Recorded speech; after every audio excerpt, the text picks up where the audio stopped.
যুদ্ধবিরতির পর গাজার ধ্বংসস্তূপ থেকে একের পর এক উদ্ধার করা হচ্ছে মরদেহ। শুধু রাফা শহরে ৯৭ জনের মরদেহ উদ্ধার করেছে স্থানীয় কর্তৃপক্ষ।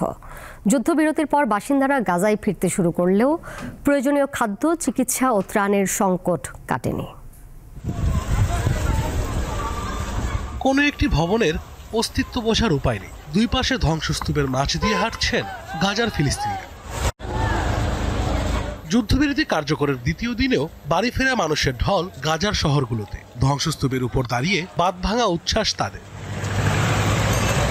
তবে অনেকের মাঝে রয়েছে বিষাদের সুর, কারণ তাদের স্বজন কিংবা সাজানো ঘরবাড়ি কিছুই আর নেই।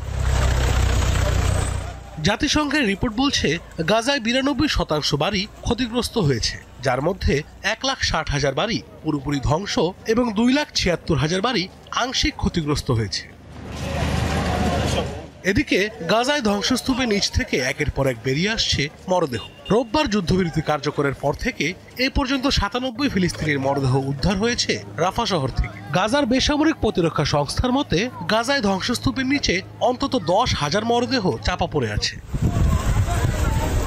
গাজায় ফেরা ফিলিস্তিনিদের নতুন সংকট খাদ্য ও পানির অভাব। এরই মধ্যে প্রথম ধাপে ৬০০ ত্রাণবাহী ট্রাক প্রবেশ করলেও তা পর্যাপ্ত নয়।